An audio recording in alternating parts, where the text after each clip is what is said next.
हम बात करने वाला हूँ, देख सकते हैं गन्ने को अंकुरित कैसे किया जाता है। और कैमरामैन से कहें तो नज़दीक से दिखा दीजिए। देखिए किसान हमारे साथ मौजूद हैं, किस तरह से गन्ने को अंकुरित कर रहे हैं। यहाँ पर दिखा दीजिए, बोरे में जो है भरा हुआ है। अंकुरित करने की आपको पूरी प्रक्रिया बताएंगे। किसान से जो हम सीधा जानेंगे किस तरह से हम जो है गन्ने के पौधा जो हम प्लांट जिसे बोलते हैं रोपाई करते हैं, जिससे देखिए अंकुरित भी हो चुका है, पूरी जड़ें निकल आई हैं। और यहाँ पर भी किसान पास जो है सभी गन्ना पड़ा हुआ है। क्या इसका प्रक्रिया है, इसकी रोपाई किस महीने से होती है, रोपाई करते समय क्या खाद वगैरह देना है, और सिंचाई कितने दिन पर करना है, और उसके साथ ही साथ कितने दिन में पौधा निकलना चालू हो जाता है, और खाद वगैरह कब कब दिया जाता है, कंप्लीट जानकारी आपको वीडियो मिलने वाला है। तो वीडियो को लाइक जरूर करिएगा। अगर आप खेती बाड़ी से वीडियो देखना पसंद करते हैं, हमारे चैनल को जरूर सब्सक्राइब करें। सर अपना नाम बता दीजिए। अशोक कुमार पटेल, शेखोपुर, रानीगंज, प्रतापगढ़, उत्तर प्रदेश। उत्तर प्रदेश। तो चाचा, जैसे कि ये गन्ने का कटिंग किया गया है, तो गन्ने का जो कटिंग होता है कितने गांठ का होना चाहिए? ये 3 गांठ होना चाहिए। थोड़ा नजदीक से दिखाइए, कैमरामैन से इसको कहना चाहूँगा। 3 गांठ पे देखिए कटिंग ये जो होना गांठ चाहिए। होती है, देखिए 2 3 यानी गांठ जो है लगभग 3 होना चाहिए। हमेशा जो है देखो ध्यान रखिए, 3 गांठ होना चाहिए। और अंकुरित के भी तरीके आपको मिलेंगे। जो ये आँख है, आँख 3 होना चाहिए ना। एक इसी के नीचे जो है हाँ जड़ फेंकती है, तो अंकुरित इसी से अंकुर निकलता है। ये मार्च के महीने में इसकी बुआई ज़्यादा अच्छी होती है। ये मार्च फरवरी, अभी तो फरवरी चल रहा है। हाँ, फरवरी लास्ट मार्च में यानी इसकी बुआई लास्ट अच्छी होती है। फरवरी मार्च में भी लोग करते हैं, लेकिन अधिकतर बुआई कब होता है? मार्च में। मार्च में। हाँ। और जैसे कि हम ये 3 गांठ जो है ले लिए हैं, हाँ। इसको कटिंग किससे किया जाता है? कुल्हाड़ी से कि कोई हथियार से? इसको कुल्हाड़ी से कोई करता है, कोई मतलब बोगजा से भी करता है। जैसे अगर कुल्हाड़ी से कटे तो फट भी सकता है गांठ, अगर हिसाब से ना मारा जाए नहीं, तो। कटर से किया जाता है। कटर होता इसका है, कटर है। अब जैसे हमें इसको बुआई करनी है, तो इसे अंकुरित करने की प्रक्रिया क्या है, ये हमको बताइए। इसको अगर ग्रोथ जल्दी बढ़ाना चाहते हैं, जल्दी इसका आंखा निकलना चाहते हैं, तो इसको थोड़ा एक बार बोरम दिखा कटिंग दीजिए, करके कैमरामैन से ऐसे बोरम दिखाइए। जूट के बोरे में भिगो करके रख दिया जाए, तो इसका जो है पानी डाल दोगे तो इसका जो है जड़ अपने आप ऐसे निकलना चालू हो जाएगी। देखिए ऐसे करेंगे तो इस तरह जैसे जड़ें दिखाई दे रही हैं, बहुत जल्दी इस तरह से जो है अंकुरित हो जाएगा। और अंकुरित होना जो है ठीक रहे, कितना दिन तक लग जाता है अंकुरित होने में? देखिए नमी के ऊपर है। अगर यहाँ पर जो जैसे हम बोरे में रख दिए हैं, 1 हफ्ता कम से कम। 1 हफ्ता। हाँ। 1 हफ्ता रखने के बाद देखिए इस तरह से अंकुरन यानी जड़ें निकलना शुरू हो जाएगी। जब जड़ निकलना चालू हो जाएगा, तब जो है ये पौधा हमारा बहुत जल्दी से तैयार हो जाता है। तो ये लगभग 1 हफ्ता लगेगा। इसमें पानी आप कितनी बार देते हैं? नहीं, इसका अगर धूप लग रहा है तो दिन में 2 बार 3 बार देना चाहिए। अगर छांव में रखा गया है तो इसको डेली 1 बार पानी दे दें।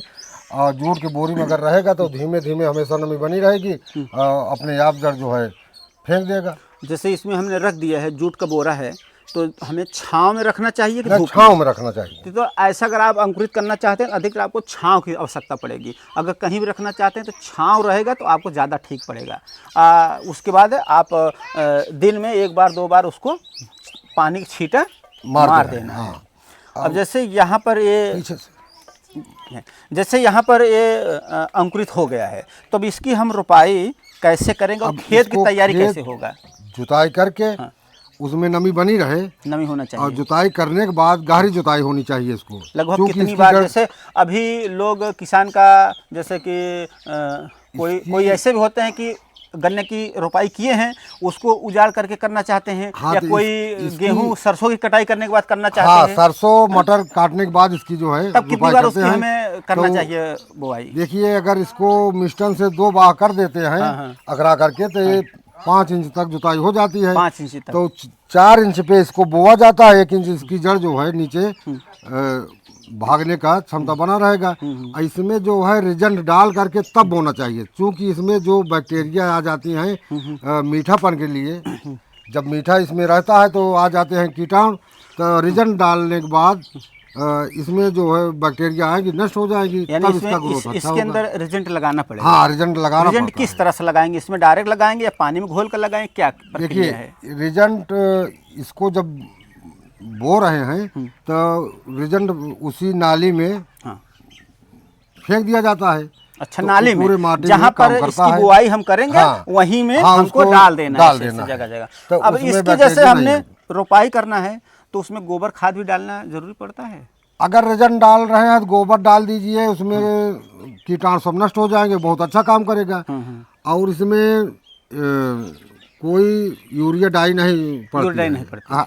अब ये बताइए, जैसे इसकी रोपाई बुआई कर रहे हैं ना, इसकी दूरी कितना रखा जाता है? इसकी दूरी एक गांठा से दूसरे गांठे की दूरी देखिए 1 फीट की दूरी होना चाहिए। 1 फीट की। हाँ, जैसे ये तो मतलब कि जैसे हम इस तरह से रोपाई कर रहे हैं सीधा सीधा, हाँ, ये तो मतलब पौधे से पौधे की दूरी, फिर क्यारी से क्यारी की दूरी कितना होगा? 1 फीट। वो भी 1 फीट, इधर भी 1 फीट है। यानी कि दोनों तरफ एक फीट जगह होना तब चाहिए। इसका जो है 1 फीट लंबाई होना चाहिए, 1 फीट चौड़ाई, यानी कि लाइन से लाइन की दूरी और क्यारी से क्यारी की दूरी, यानी कि दोनों 1-1 फीट का दूरी पर लगाएंगे। ब्यास का जगह मिलेगी और ताकत मिलेगी। अगर बहुत नज़दीक कर देंगे तो पतली पतली गन्ना होगी, वो उतना विकास नहीं कर पाएगा। अभी ये जैसे अंकुरित हो गया पौधा, देख लीजिए इसमें जड़ें निकल गई हैं, तो इसको हम रोपाई करेंगे तो कितने दिन में पौधा निकलने लगेगा? अब इसमें ज़्यादा से ज़्यादा 15 दिन में पौधे आ जाएंगे ऊपर। तो हम रोपाई करने के कितने दिन बाद इसकी पहली सिंचाई करेंगे? जहाँ की जैसी मिट्टी हो, हमारे यहाँ की जैसे मिट्टी है, यहाँ नमी बनी रहती है, इसमें कम से कम 1 महीने बाद इसकी सिंचाई करना पड़ता है। इसके पहले यहाँ पर हाँ। यानी मिट्टी ऊपर निर्भर होता है, जैसे हमारे वहाँ की मिट्टी हो। अगर यहाँ की मिट्टी की बात करें प्रतापगढ़ उत्तर प्रदेश का, तो यहाँ पर 1 महीना लगभग लग जाता है, जैसे नमी के हिसाब से है। तो सिंचाई, पहली सिंचाई, इसमें दूसरी सिंचाई कब करेंगे? फिर नमी बनी रहे, जैसे नमी जाए हाँ, वैसे सिंचाई करना है। फिर फिर इसमें पहली सिंचाई के बाद कोई खाद वगैरह डाला जाता है? नहीं, खाद तो नहीं डाला जाता है। पहली सिंचाई के बाद अगर हो सके तो इसको कुदार से गुड़ाई करके मरिया दे, तो फिर सिंचाई 2 महीना नहीं करना पड़ेगा।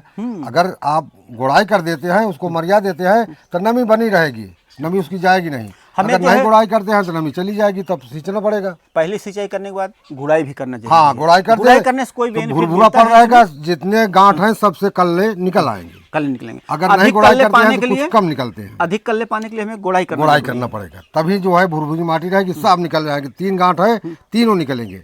अगर नहीं आप सिंचाई के बाद अगर नहीं जमाव अच्छा है तो नहीं गुड़ाई करते हैं तो कुछ दब सकते हैं। अगर गुड़ाई कर देंगे तो जो दबा रहेगा वो सब निकल आएगा। और जैसे गन्ने की रोपाई की महीना होता है, तो मेन महीना कौन सा होता है गन्ने का, रोपाई का? इसका मेन महीना तो रोपाई का मार्च है। लोग जैसे देखा जाता है किसान जनवरी में भी करते हैं, कुछ लोग फरवरी में भी करते हैं। फरवरी में करते हैं, लेकिन ये कि ठंड ज्यादा के नाते इसका जो है कम रहता है। हाँ, ग्रोथ कम रहेगा। अगर मार्च में करेगा बहुत अच्छा ग्रोथ। मार्च लगभग कितने मार्च से हम शुरू कर दें तो बढ़िया ग्रोथ देखने को मिलेगा? देखिए, इसको 25 फरवरी से लेकर के 25 मार्च तक अगर बुआई हो जाए तो बहुत अच्छा समय है, तो बढ़िया रहेगा, वही बहुत अच्छा रहेगा। जैसे कि ये कितने दिन बाद जो है हमारी ये फसल तैयार होती है गन्ने का?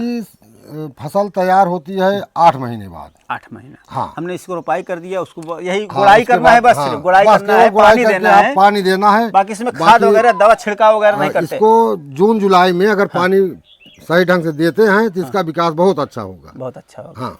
कभी कभी अच्छा ऐसा भी होता है भैया कि जैसे देखा जाता है कुछ गन्ने का रस मीठा देखने को मिलता है, कुछ गन्ने का रस जैसे पिए तो फीका रहता है। इसका क्या कारण हो सकता है? देखिए, ये कुछ तो क्वालिटी माटी से भी होता है, कुछ बीज से भी होता है।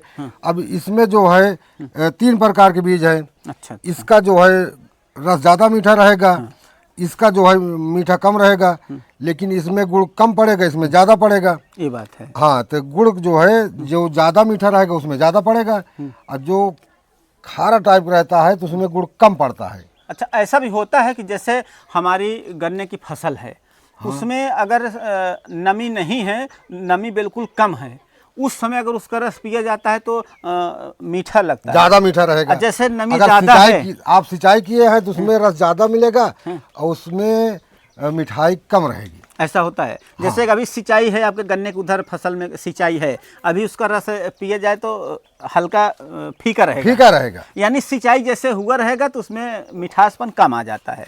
और जैसे सिंचाई नहीं हुआ है ज़्यादा, तो जैसे कि होता है कि माने जब उसका रस की पेराई की समय आता है तो लोग सिंचाई ज़्यादा नहीं करते। नहीं तो गुड़ जो है कम पड़ेगा, ईंधन ज़्यादा लगेगा। हाँ। ऐसा भी हो जाता है। तो ये गन्ने की फसल 8 महीने की होती है और यहाँ पर जो है 8 महीने के बाद इसका शुरू हो जाता है। आप जो इसका गुड़, यहाँ का गुड़ काफी विख्यात है। हाँ, शेखुपुर का गुड़ विख्यात है। यहाँ की क्वालिटी अलग जानते हैं। अच्छा, इसमें गुड़ में क्या ऐसी क्वालिटी है शेखुपुर में? केवल खासियत मिट्टी का है। मिट्टी का हमारे है। गांव में गन्ने की खेती बहुत ज़्यादा मात्रा में होती थी पहले, और अब थोड़ा कुछ कम हो गया है। लेकिन कुछ वो आदमी के जो जैसे डीह कहते हैं, तो डीह पर का गुड़ जो है एकदम उज्जर होता है। अच्छा अच्छा और अगल बगल वाले का काला होता है। हाँ। तो माटी की खासियत है। अच्छा अच्छा। तो यहाँ का जो है विख्यात है, यानी विख्यात बहुत है, नाम हाँ, बहुत है ज़्यादा। कि शेखुपुर यहाँ का जो गुड़ है मार्केट में बहुत- जब जाता है तो लोग यहाँ- ढूंढते हैं कि भैया कौन हाँ, सा यहाँ गुड़ लाओगे? दुगना रेट पे शेखु- जाता है। बोलेंगे शेखुपुर का गुड़ लाना है। हाँ, यहाँ दुगना रेट पे बिकता है और बहुत दूर दूर से आदमी आते हैं ले जाने के लिए। यहाँ इस गुड़ का स्वाद भी अलग होता है। तो इस पर आपकी क्या प्रतिक्रिया है? अपनी राय जरूर दें। वीडियो देखने के लिए धन्यवाद।